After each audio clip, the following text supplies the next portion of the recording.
আব্দুল্লাহ বিন যায়েদ বিন আব্দে রাব্বিহি সাহাবী খেজুরের বাগানে কাজ করতেছেন। কে যেন মদিনার পথ দিয়ে বলে যায়, রাসূল নাই, চলে গেছে। সরওয়ারে দু আলম নবীর ওফাত হয়ে গেছে রে। খবরটা শোনার সাথে সাথে আব্দুল্লাহ বিন যায়েদ বিন আব্দে রাব্বি খেজুরের বাগানে আল্লাহ পাককে ডেকে বলে, ওগো আল্লাহ, আমার এই চোখ দুইটা, যে চোখ দিয়া পৃথিবীর সবচেয়ে দামি নিয়ামত মুহাম্মাদুর রাসূলুল্লাহ সাল্লাল্লাহু আলাইহি ওয়াসাল্লামকে আমি দেখি, ওগো আল্লাহ, এই চোখ দিয়া যেহেতু আমার সরকার, আমার সরদার মুহাম্মাদুর রাসূলুল্লাহ সাল্লাল্লাহু আলাইহি ওয়াসাল্লামকে দেখা যাবে না, ওগো আল্লাহ, এ চোখ আমি তোমার কাছে আর চাই না, এটা লয়ে যাও গা।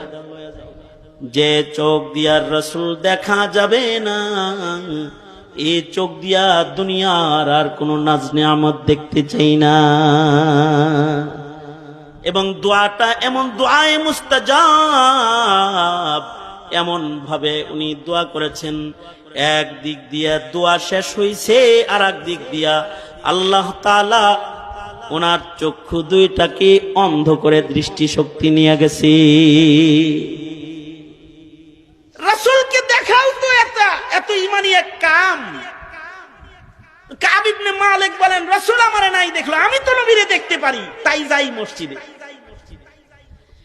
40 দিন হয়ে গেল। 40 দিন পরে আল্লাহর রাসূল আমাকে ডাকলেন। ভাবলাম কোন সুখবর হবে নি, কিন্তু কাছে যাওয়ার পরে আল্লাহর রাসূল বলে, কাব ইবনে মালিক, শোনো, এতদিন পর্যন্ত তোমার বিবি এ 40 দিন তোমার সাথে কথা বলেছে, আজ থেকে বিধান আরো কঠিন হয়ে গেল, নিজের বিবিকে তাড়াতাড়ি বাবার বাড়ি পাঠায় দাও, একা থাকবা। কাব ইবনে মালিক বলে, এতদিন পর্যন্ত দুঃখের কথা বলার মতো একজন ঘরে ঘরণী আমার ছিল, কিন্তু আজকে সেও নাই। শুধু আল্লাহর রাসূলকে এটা আমি জিজ্ঞাসা করলাম, ওগো আল্লাহর নবী, এমনি বাবার বাড়ি পাঠায় দিব নাকি তালাক দিতে হইব? সরকার বললেন, তালাক দিতে হবে না, এমনি পাঠায় দাও। হযরত কাব ইবনে মালিক বলে, বউটাও ঘর থেকে চলে গেল, এবার আমি একলা ঘর। কাব ইবনে মালিক বলে, আমার টেনশন হলো, এখন যদি আমার মৃত্যু হয়ে যায়, আমার মরণের খবর বলার জন্য, শোনার জন্য একটা মানুষ মদিনায় নাই। আমি এখন মরে গেলে কেউ আমার জানাজার নামাজও পড়তে আসবে না। আমি এখন যদি মরে যাই অবস্থায়, তাহলে আমার কবরের উপরে মাটি দেওয়ার মতো কোনো মানুষ থাকবে না। কাব ইবনে মালিক বলেন, এর চাইতে ভয়ঙ্কর বিষয় হলো, আমি না মইরা আমার এই বয়কাট হালতে যদি রাসূল মইরা যায়, আল্লাহর রাসূল যদি ইন্তেকাল করে, তাহলে ওহীর দরজা বন্ধ হয়ে যাবে। রাসূল যদি আমার এই বয়কাট হালতে ইন্তেকাল করে, আল্লাহর কাছ থেকে আল্লাহ কি আমারে মাফ করলো কি করলো না, এই খবরটা আসমান থেকে আসার দরজা বন্ধ হয়ে যাবে। শুধুই মাত্র আমার হায়াত না, কিয়ামত পর্যন্ত বরজখের ভেতরেও কেউ আমার সাথে কথা বলবে না। কিয়ামত পর্যন্ত, বিচারের আগ পর্যন্ত পৃথিবীর কেউ অথবা বরজখের কেউ আমার দিকে তাকাবে না। अक्लमंदू से क्या पूछूं कि मेरी इब्तिदा क्या है, अक्लमंदू से क्या पूछूं कि मेरी इब्तिदा क्या है, कि मैं इस फिक्र में रहता हूँ मेरी इंतहा क्या है, कि मैं इस फिक्र में रहता हूँ मेरी इंतहा क्या है।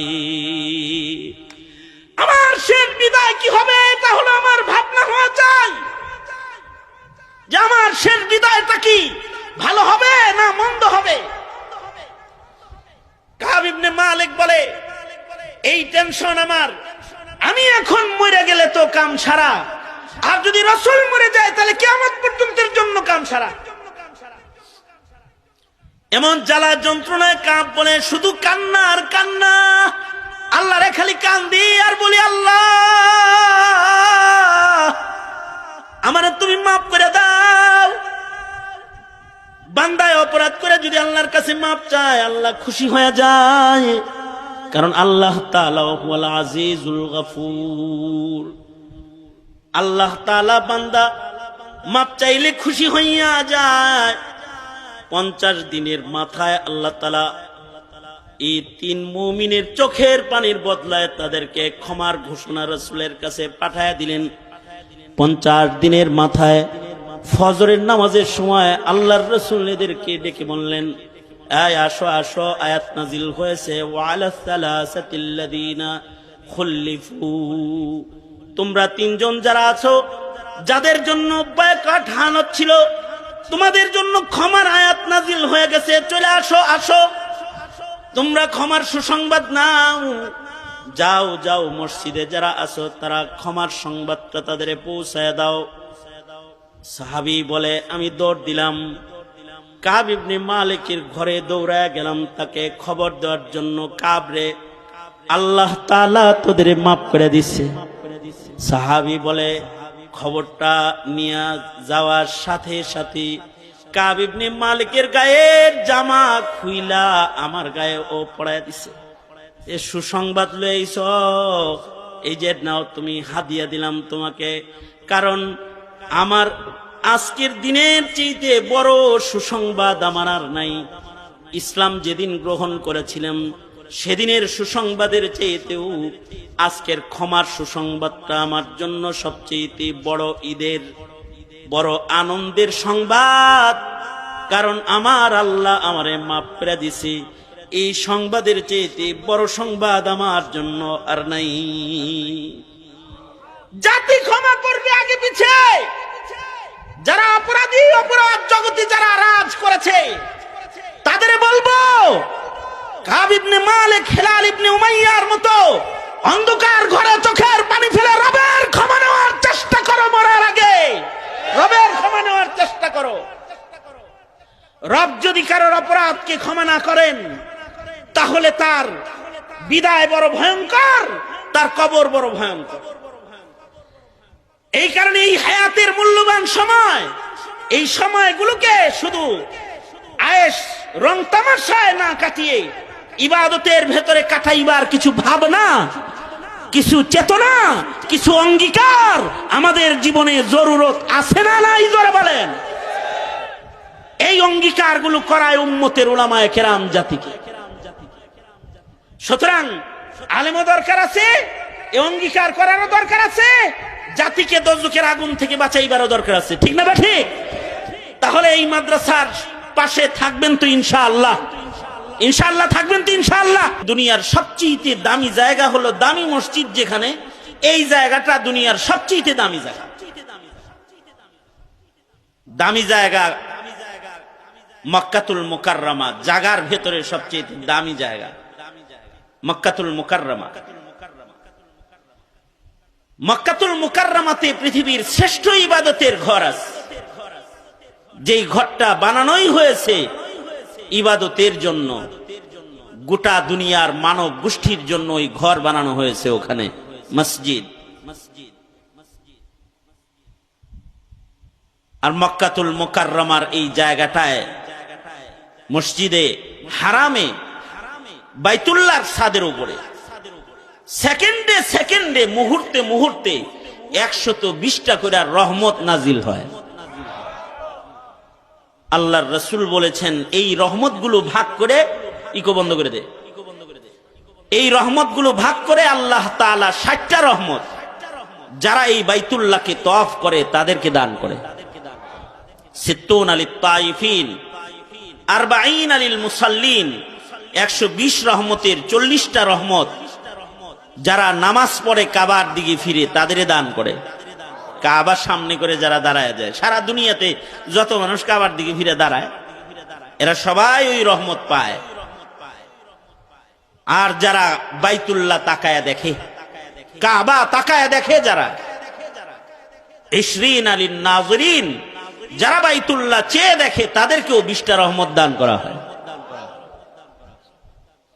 কাবা ঘর বাইতুল্লাহ, কারণ ওখানে আল্লাহ পাওয়ার লেগে যায়।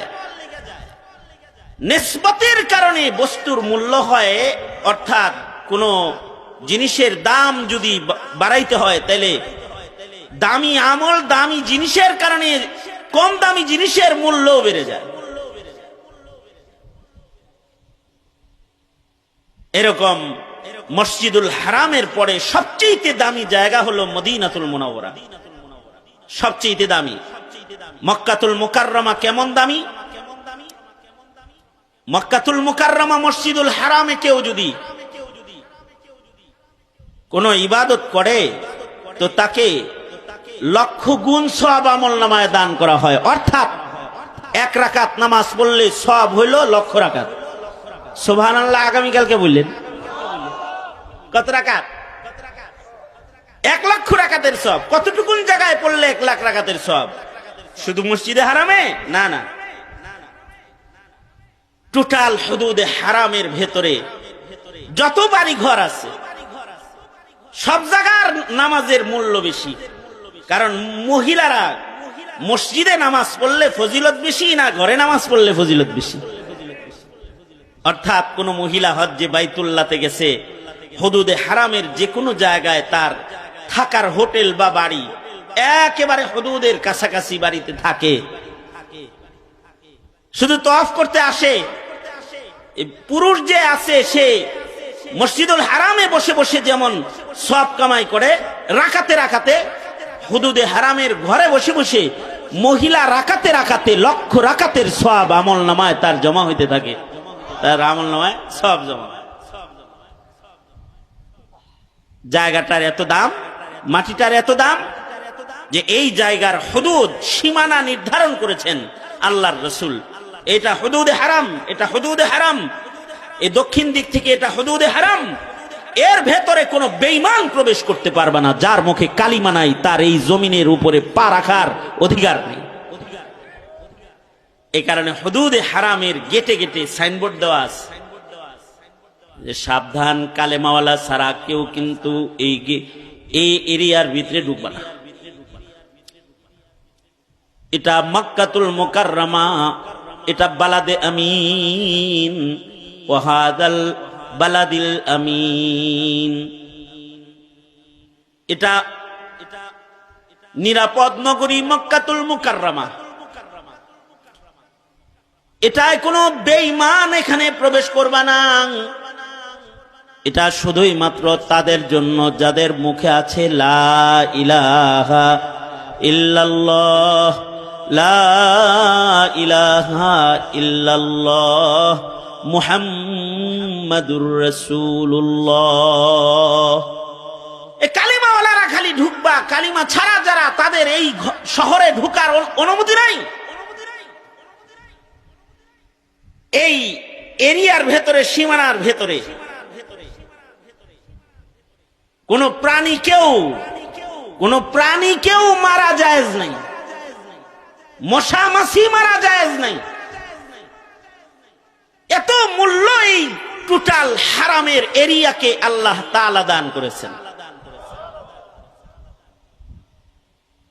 মদিনাতুল মুনাওয়ারা মক্কাতুল মুকাররমার পরেই সবচেয়ে বেশি দামি, সবচেয়ে বেশি দামি মদিনাতুল মুনাওয়ারা। মদিনাতুল মুনাওয়ারাতেও কেউ যদি নামাজ পড়ে, ফি রিওয়ায়াতিন 50,000 রাকাতের সওয়াব 1 রাকাত নামাজে তাকে দান করা হবে। 50,000 রাকাতের সওয়াব পাবে এরিয়ার ভিতরে ঢুকে ইবাদত করলে। মদিনার দাম এত বেশি কেন? এবার আমাদের আকাবিররা কথা কয়, মদিনার মাটিটার মূল্য আল্লাহর কাছে কেমন? মদিনার মাটি এমন দামি মাটি, মদিনাতুল মুনাওয়ারার মাটির তুলনা দুনিয়ার কোনো মাটির সাথে চলে না। কারণ ওটার ভেতরে আছে জান্নাতের মাটি। সরকার বলেন মা বাইনা